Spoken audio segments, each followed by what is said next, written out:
Good morning बच्चों। तो आज हम लघुत्तम सीखेंगे। लघुत्तम का क्लास सिर्फ एक दिन चलेगा, उसके बाद कल से तुम्हारा चैप्टर से क्वेश्चन करवाएंगे। तुम्हारा इस समय वीडियो तुम्हारा वास्तविक संख्या से आएगा, डेली अपलोड होगा, और सवेरे समांतर श्रेणी से, जिसमें तुम्हारा चैप्टर से क्वेश्चन करवा रहे हैं।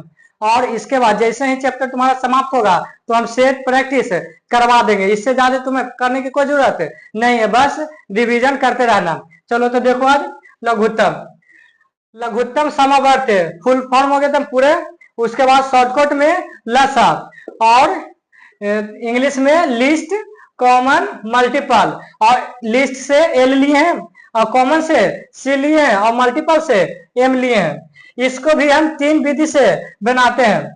जैसे पहला विधि तुम सब जानते होगे, भाग विधि। ये वाला ये वाला जानते हैं, इसलिए हम ये वाला नहीं बताएंगे। लेकिन ऑब्जेक्टिव में क्वेश्चन तुम्हारा पूछेगा तो तुम्हारा यही विधि का यूज करना है। और ये वाला विधि अभाज्य गुणनखंड, जैसे अभाज्य गुणनखंड विधि से महत्तम समवर्तक बनाए थे, उसी प्रकार लघुत्तम समवर्तक भी बनाएंगे। तो ये विधि बताएंगे। और फार्मूला से हम महत्तम समवर्तक में बहुत अच्छी तरह से बता दिए थे कि किस किस टाइप का क्वेश्चन आता है। तो ये दोनों से नहीं बताएंगे, सिर्फ तुम्हारा कौन विधि रहेगा, अभाज्य गुणनखंड विधि से। तुम्हारा सब्जेक्टिव में अभाज्य गुणनखंड विधि से पूछता है, अगर ऑब्जेक्टिव पूछेगा तो सिर्फ भाग विधि से बना लेंगे। ठीक ना। तो देखो आगे।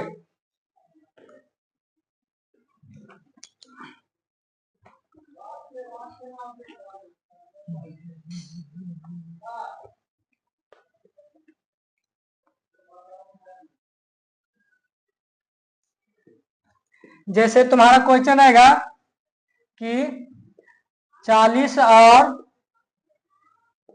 60 का लसा ज्ञात करें। तो ध्यान से देखो, जब इसमें लसा ज्ञात करेला, ये तो नहीं बोल रहा है कि अभाज्य गुणनखंड विधि से बना है, तो तुमको अभाज्य गुणनखंड विधि नहीं लगाना है। सिर्फ आराम से जैसे हम पहले बनाते हैं, बचपन में बनाए वैसे बनाएंगे। यानी 20 हो जाएगा, 30 हो जाएगा, 10, 15, फिर 5 से लगेगा 2, 3, उसके बाद 2 गुने 2 5 गुने 2 गुने 3, तो 2 दूनी 4, 4 5 20, 20 दूनी 40, 40 दिया 120 आंसर होगा। ठीक ना। ये जोन विधि का नहीं पूछेगा तो डायरेक्ट हम भाग विधि का प्रयोग करेंगे फर्स्ट मेथड से। अगर इसी में कह देगा कि 40 और 60 का लसा अभाज्य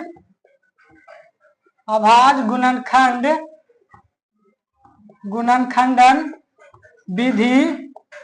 विधि से ज्ञात करें।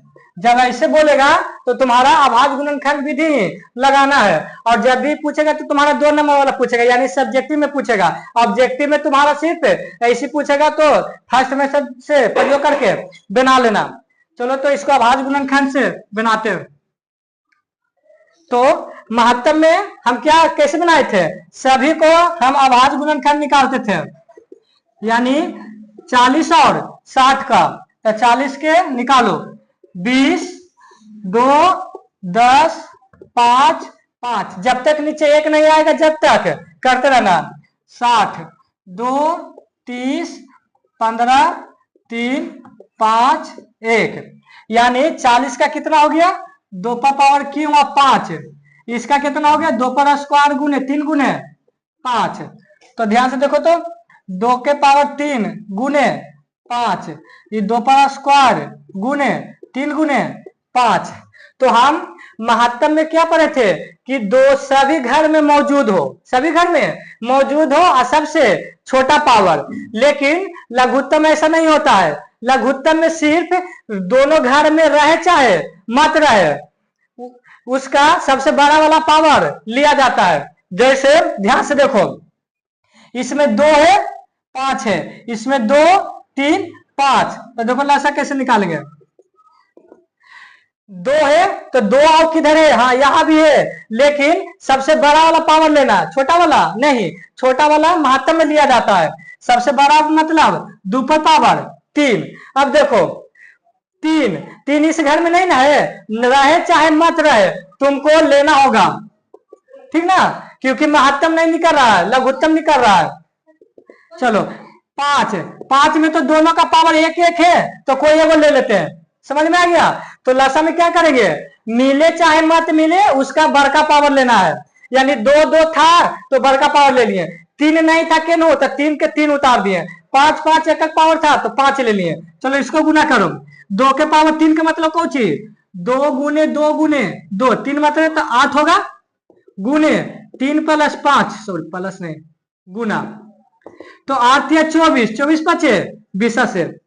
देखो इसको फर्स्ट में से बनाए थे तो 120 आया था कि नहीं, और अभाज्य गुणनखंड विधि से ही हो गया। बस इसका इतना याद रखना कि मिले चाहे मत मिले, हमको जोन दिया हुआ रहेगा ओकरा बड़का पावर लेना है, ठीक ना, और जोन नहीं मिलेगा जेहू उतारना है। चलो अगला देखो, एक और एग्जांपल क्लियर हो जाएगा।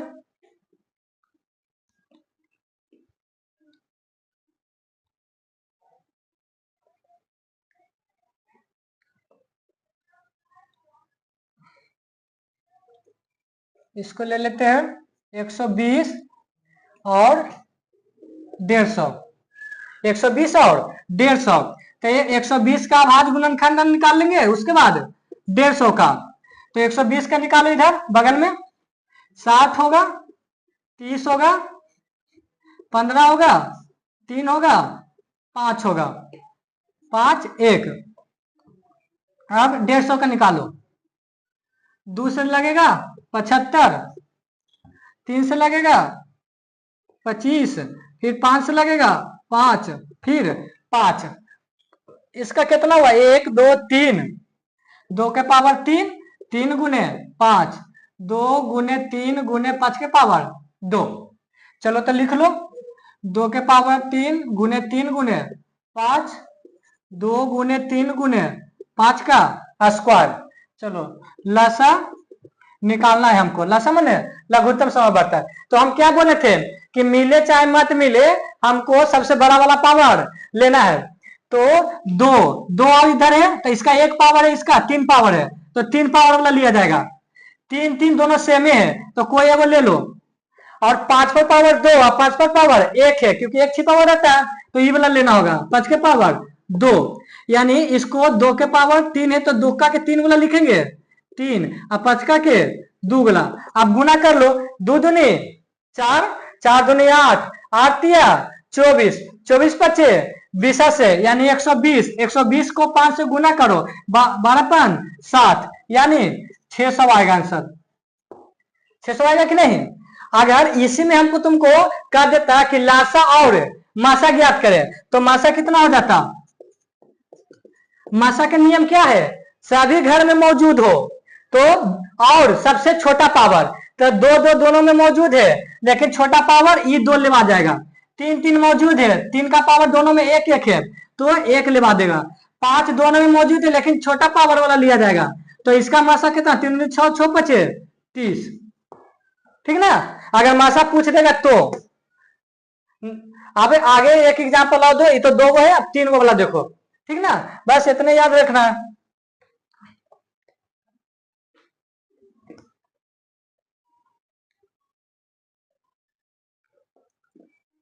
तुम्हारा यहां दे देगा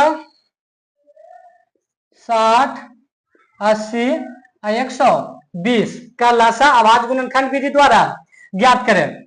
तो पहले 60 का अभाज्य गुणनखंड निकालेंगे, उसके बाद 80 का, उसके बाद 120 का। तो पहले 60 का निकाल लो, 30 15, उसके बाद 3 5 5 15, उसके बाद 80 40 20 10 5 5 120 60 30 15 5 5, इसका कितना होगा 1 2 3 सॉरी 2 2 के पावर 2 3 गुने 5, 1 2 3 4, यानी 2 के पावर 4 गुने 5, 1 नहीं लिया जाता है। उसके बाद 2 के पावर 3 गुने 3 गुने 5। चलो तो अब लासा देखते हैं, चलो ध्यान से देखो, दो, दो आओ के नो है, यहाँ भी है यहाँ भी है, तो हमको सबसे बड़ा वाला लेना है, ठीक ना। तो 2 के पावर 4। उसके बाद देखो ध्यान से, 3, 3 यहाँ भी है 3 यहाँ भी है, तो दोनों में तो 1 के पावर है, तो एक को कोई ले लेते हैं। अब देखो 5, 5 5 भी 1 के पावर है, तो कोई एगो ले लेते हैं। 2 के 4 गुना गुना करो, कितना आएगा 2 के 4 गुना, 2 दूनी 4, 4 दूनी 8, 8 दूनी 16, 16 के 3 गुने 5 होगा ना, तो 16 पचे 80, 80 तिया 240, ठीक ना। ये हो गया तुम्हारा क्या, लासा।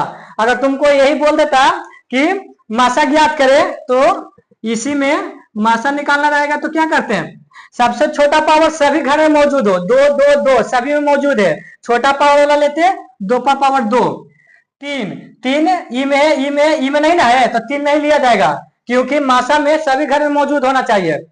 लेकिन 5 5 5 है, तो 5 को ले लेते हैं, तो 4 होगा, 5 होगा, 4 पचे 20, 4 पचे 20, इसका कितना होगा 20, ठीक ना। उसके बाद देखो चेक करना चाहते हो तो चेक कर लो प्रथम विधि से, जैसे देखो चेक कर लेते हैं।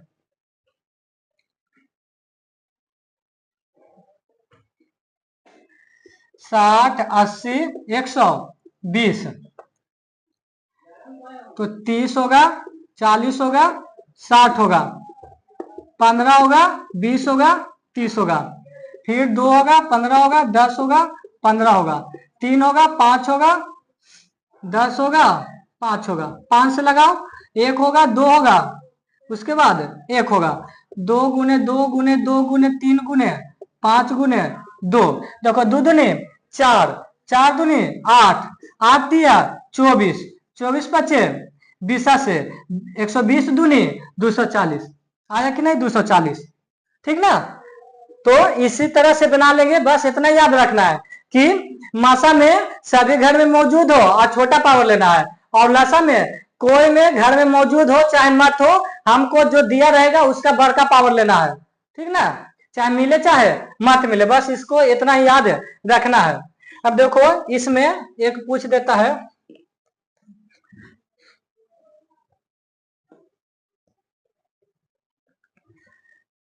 मान लिया जाए तुम्हारा 7 11 का लसा ज्ञात करे का था, 7 और 11 के, तो ध्यान से यहाँ देखना, तो 7 का अगर हम अभाज्य गुणनखंड करेंगे तो एक मर्तबे लगेगा, तो इसका 7 रह जाएगा, 11 के करेंगे तो 11 से कटेगा और किसी से नहीं कटेगा, यानी इसका 7 है, इसका 11, तो ध्यान से देखो दोनों में तो नहीं मिल रहा है, सॉरी मिले चाहे मत मिले लसा निकालना है,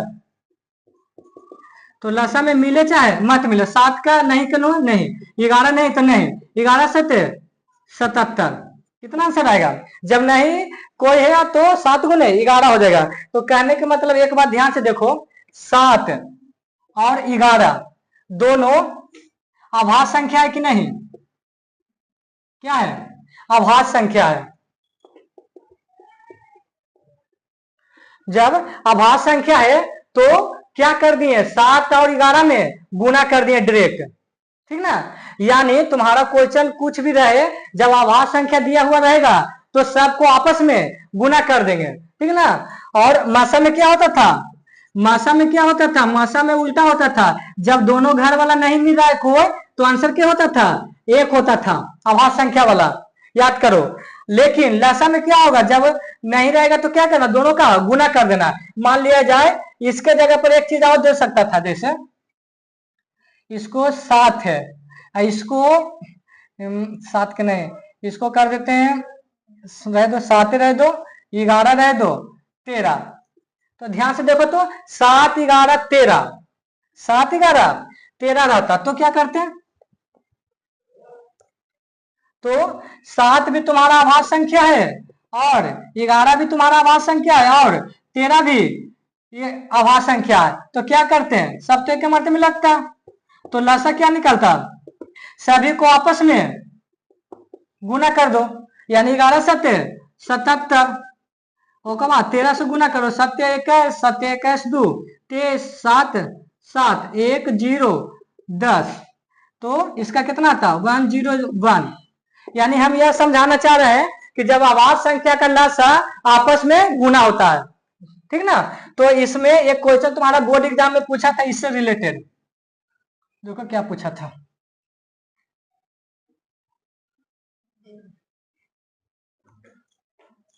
यदि दो संख्याएं ए और बी अभाज्य संख्याएं है तो इसका लसा क्या होगा। ऑप्शन तुम्हारा ए में है 1/AB, ऑप्शन ए में है 1/AB, ऑप्शन बी में तुम्हारा A+B, ऑप्शन सी में तुम्हारा A² B², ऑप्शन डी में तुम्हारा AB। तो ध्यान से देखो, जब बोल रहा है कि यदि दो संख्या ए और बी अभाज्य संख्या है तो अभाज्य संख्या के क्या होता है लसा, दोनों के गुना कर देते हैं कि नहीं। तब गुना करेंगे तो क्या हो जाएगा AB। तो तुम्हारा आंसर कौन होगा, या ऑप्शन नंबर डी। क्लियर हो गया होगा, ठीक ना। तो अब देखो, अगर इसी का अगर दो अभाज्य संख्या रहता, अब पूछ देता मासा, क्या मासा, तो ऑप्शन तुम्हारा चेंज हो जाता। देखो कैसे, इसके जगह पर तुम्हारा मासा कर देता। ऑप्शन में तुम्हारा ए में रहता 2 -2, सी में रहता 1 और डी में रहता -1। तो बताओ क्या होता। तो हम जानते हैं कि अभाज्य संख्या का मासा क्या होगा 1 होगा। क्यों, क्योंकि अभाज्य संख्या 7 और 11 को लेंगे तो 7 के अभाज्य गुणनखंड 7 होगा, 11 के अभाज्य गुणनखंड 11, दोनों में नहीं ना मिल रहा है। जब नहीं मिलता है तो क्या होता है 1 होता है। तो ऑप्शन क्या होगा सी। नहीं तो कर लो, 7 में 11 से करो, 1 मरते में 7, 4 आएगा यहाँ वाला उतरेगा 7, 1 मरते में 4, 3 यहाँ वाला उतरेगा 1 मरते में 3, उसके बाद 3 मरते में 3, इन्हें वाला आंसर होता है कि नहीं मासा। कोई भी दो संख्या अभाज्य संख्या ले सकते हो, ये थोड़े बोला कि रेगुलर लेना है, कोई भी लेोगे तब मासा हमेशा 1 आएगा। तो याद रखना, ये सब पॉइंट बहुत ही जरूरी हो जाता है, 1 नंबर में पूछता भी है। चलो इसमें दो चीज और तुम्हारा छूट गया, तुम्हारा कल वाला वीडियो दोपहर में एक्सरसाइज से करवाएंगे क्वेश्चन, ठीक है। दो चीज तुम्हारा इसमें छूट गया था, एक था सअभाज्य संख्या, पहले हम बता दिए पूर्ण संख्या, सम संख्या, विषम संख्या और भाज्य संख्या, अभाज्य संख्या, ये सब तुम्हारा बताया हुआ है। लेकिन दो वो छूट गया था, उसमें से जो देखो कौन कौन था।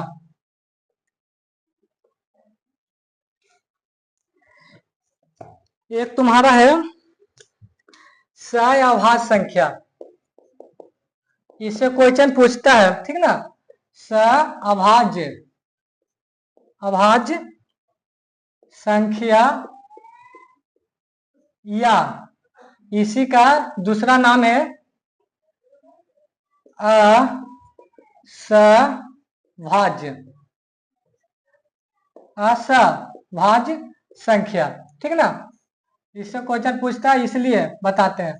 इसका दो नाम है, एक हो गया तुम्हारा सअभाज्य संख्या और दूसरा हो गया असभाज्य संख्या। ये किसे कहते हैं, जो लिख लो आंसर में। देखो, जिन दो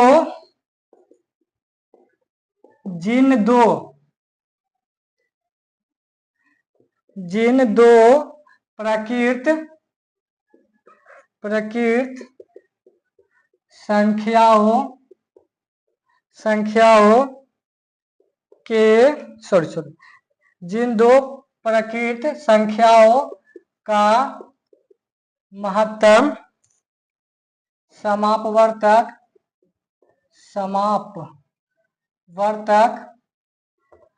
समापवर्तक एक हो तो वे दोनों सअभाज्य अभाज्य संख्या अभाज्य संख्या कहलाती है। देखो ध्यान से, जैसे मैं लिख लो 3 4 5 5 7 4 9 12 13 और कोई भी होगा तो सीधे याद रखना सहभाज्य संख्या किसे कहते हैं? जिन दो प्रकृत संख्या बता दिए ना, गिनती की संख्या को प्रकृत संख्या कहते हैं। जिन दो प्रकृत संख्याओं का महत्तम हम बहुत अच्छी तरह से सीख लिए कि क्या होता है। महत्तम समवर्तक 1 हो तो वे दोनों सहभाज्य संख्या कहलाती है। जैसे 4 और 5 का महत्तम समवर्तक 1 होगा कि नहीं? देख लो, कर लो भागा। 1 मरते में 4 1 4 4 मरते में 4, तो इसी कारण क्या हो गया? 1 आ रहा है कि नहीं मासा? तो ये तुम्हारा सहभाज्य संख्या है। ये भी है ये भी है, लेकिन तुम्हारा बोल देगा कि इस बताओ इस सहभाज्य संख्या है दो, जब भी रहेगा तो 2 में देगा तुम्हारा 4 और 6, माइनस के चिन्ह नहीं, 4 और 6, तो 4 के कौन बगल में रखो और 6 के 1 मारते में 4 2 4 2 मारते में 4, इसका मासा कितना हो गया? 2। इसी कारण इस सहभाज्य संख्या नहीं है। एक और लो 9 और 12, तो देखो ये क्या होगा? पहले दे लो भागा। 1 मारते में 9 3 9 उतरेगा, ये बोला 3 तिया 9, तुम्हारा इसका मासा कितना आ रहा है? मासा 3 आ रहा है, तो ये भी तुम्हारा सहभाज्य संख्या नहीं होगा। लेकिन टोटल 4 9 इस सबके देना, मासा करके देखना, सबका मासा 1 होगा। तो जब मासा 1 होगा तो यह सहभाज्य संख्या कहलाएगी। ठीक ना? बस इतने था। एक और है जुड़वा अभाज्य संख्या, बस एक है।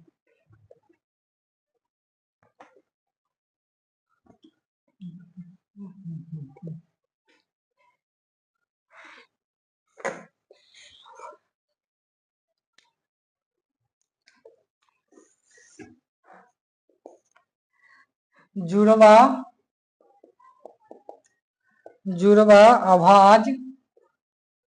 अभाज्य संख्या, ये उतना इंपॉर्टेंट नहीं है, लेकिन सहभाज्य संख्या वाला इंपॉर्टेंट है, उससे पूछता क्वेश्चन। जुड़वा अभाज्य संख्या किसे कहते हैं?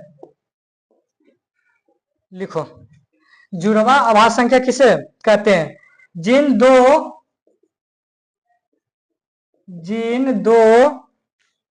अभाज्य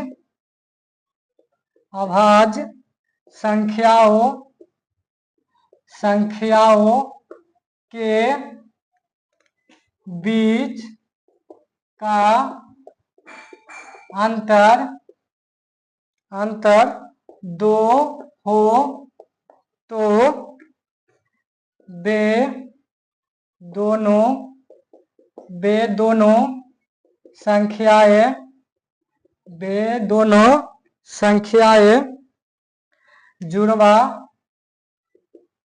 जुड़वा अभाज्य संख्या कहलाती है। यानी कहने का मतलब क्या है कि जिन दो अभाज्य संख्याओं के बीच का अंतर 2 है, यानी कोई भी 2 को अभाज्य संख्या लेना है। देखो 2 अभाज्य संख्या लेना है तो ले लो 3 5, देखो ये दोनों के बीच में गैप है ना 2 रुपया, तो ये जुड़वा अभाज्य संख्या हो गया। उसी प्रकार 5 7 ये दोनों अभाज्य संख्या, इसी के बीच का गैप 2 है। 11 13 ये भी अभाज्य संख्या है। 17 19 अभाज्य संख्या है, और 29 31, यानी ये सब अभाज्य संख्या है। तुमसे कोई पूछ देगा 16 और 18 अभाज्य संख्या है? नहीं। 17 और 23 अभाज्य संख्या नहीं, ताकि ये दोनों के बीच का गैप कितना हो गया? 3 6 हो गया। हमको 2 गैप रहना चाहिए, यानी ये दोनों के बीच में डिफरेंस 2 होना चाहिए। ठीक ना? उसी प्रकार तुमसे कोई पूछ देगा कि 41 और 43 ये अभाज्य संख्या है, सॉरी जुड़वा अभाज्य संख्या है? कहा है, क्योंकि ये दोनों के बीच का गैप 2 रुपया है। लेकिन 29 और 37 अभाज्य संख्या है? नहीं है, क्योंकि ये दोनों के बीच का गैप अलग है। ठीक ना? तो इतने था। उसके बाद कल से चैप्टर के क्वेश्चन करवाएंगे। जिस प्रकार से समांतर श्रेणी में स्टार्ट कर दिए हैं चैप्टर से करवाना। ठीक है, तो बाकी वीडियो नेक्स्ट क्लास में।